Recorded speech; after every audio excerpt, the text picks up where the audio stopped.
கர்த்தராகிய இயேசு கிறிஸ்து நாமத்தினாலே நான் உங்களை வாழ்த்துகிறேன். இந்த ஆசீர்வாதத்தின் விடியல் என்று சொல்லக்கூடிய இந்த நிகழ்ச்சியிலே உங்களை இந்த காலை வேளையிலே சந்திப்பதிலே மிகுந்த மகிழ்ச்சி அடைகிறேன். இந்த நாளில் நான் உங்களோடு கூட பகிர்ந்து கொள்ளும்படியான தேவனுடைய வார்த்தை யாத்திராகமம் 19ஆம் அதிகாரம் 4ஆம் வசனம். நான் எகிப்தியருக்கு செய்ததையும் நான் உங்களை கழுகுகளுடைய சட்டிலின் மேல் சுமந்து உங்களை என்னண்டையிலே சேர்த்து கொண்டதையும் நீங்கள் கண்டிருக்கிறீர்கள் என்று சொல்லி இந்த வசனம் சொல்லுகிறது. எகிப்தியர்கள் இஸ்ரவேல் ஜனங்களை கொடுமையாய் வேலை வாங்கினார்கள். நாளொன்று வந்தது, கர்த்தர் அவர்களை விடுவித்தார். அவர் விடுதலை அடைந்து விட்டோம் என்று சொல்லக்கூடிய அந்த சந்தோஷத்தோடு அவர்கள் புறப்பட்டு அணியாய் புறப்பட்டு சென்றார்கள். ஆனாலும் அப்பொழுதும் இந்த எகிப்தியர்களுக்கு அவர்களை விட்டுவிட மனதில்லை. அவர்களை தொடர்ந்து பிடிப்போம், மீண்டும் கொண்டு வந்து அவர்களை அடிமைகளாக வைத்து வேலை வாங்குவோம் என்று சொல்லி பின்தொடர்ந்து போன அந்த காரியங்களை நாம் வேதத்தில் வாசிக்கிறோம். ஆனால் கர்த்தர் என்ன செய்தார்? இஸ்ரவேல் ஜனங்களை பின்தொடர்ந்து போன எகிப்தின் சேனையை கர்த்தர் அந்த செங்கடலிலே மூழ்கடித்தார் என்று சொல்லக்கூடிய காரியத்தை பார்க்கிறோம்.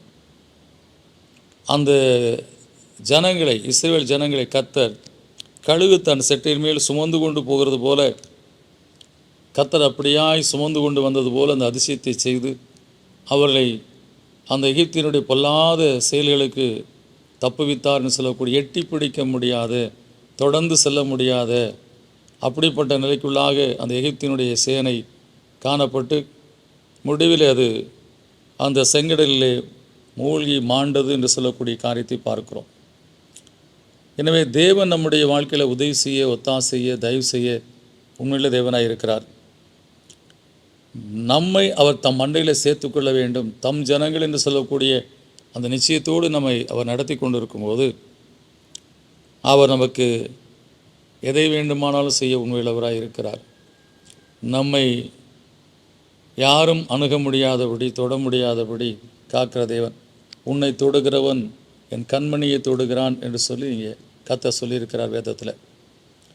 எனவே ஒருவேளை உங்கள் வாழ்க்கையில் தொடர்ந்து பல காரியங்கள் இன்னும் உங்களை இம்சைப்படுத்தி கொண்டிருக்கலாம், வேதனைப்படுத்தி கொண்டிருக்கலாம்.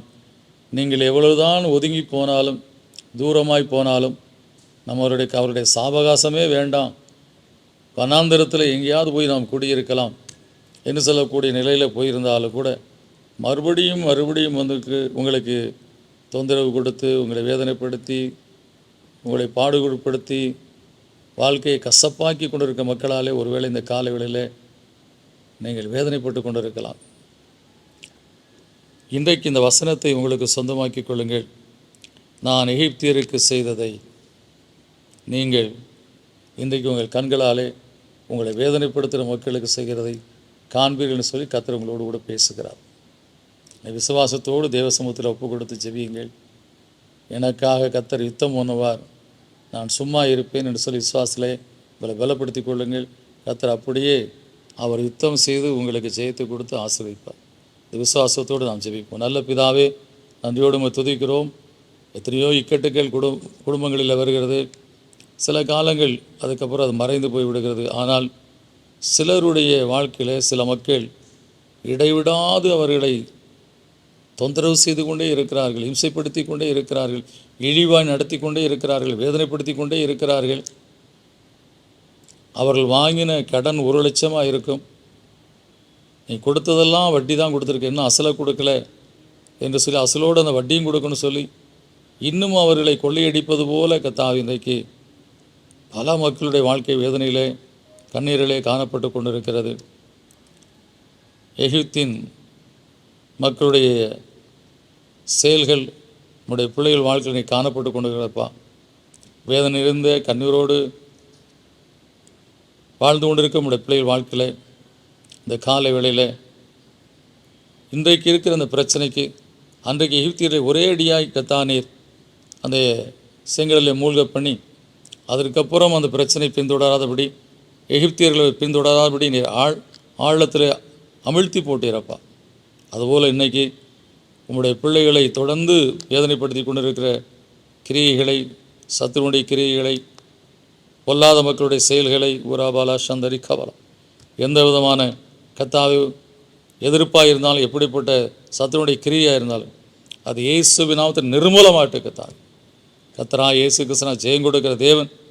இன்றைக்கு தம்முடைய பிள்ளைகள் வாழ்க்கையிலே எகிப்தியருக்கு செய்ததை நம்முடைய பிள்ளைகளுக்கு விரோதமாக இருக்க மக்களுக்கு செய்து பூரண விடுதலையை கொடுத்து மகிழ்ச்சியோடு உம்மை துதிக்க முடியாத காரியத்தை இந்த காலையில் செய்த ஆசீர்வாதத்திலும் பிதாவே, இயேசுவின் நாமத்துக்கு நல்ல பிதாவே, ஆமென். நீங்கள் ரொம்ப பாடுபட்டுட்டீங்க. கர்த்தர் அதை பார்த்து கொண்டு இருக்கிறார். நிச்சயமாக இன்றைக்கு ஒரு இளைப்பாறுதலை கர்த்தர் கொடுத்து எகிப்தியருக்கு பதில் செய்த தேவன் இன்றைக்கு உங்களுக்கும் பதில் செய்து உங்கள் வாழ்க்கையில் உங்கள் காரியத்தில் இனிமேல் நீங்கள் நெருக்கப்படாதபடி வாழ அருள் செய்வார். God bless you.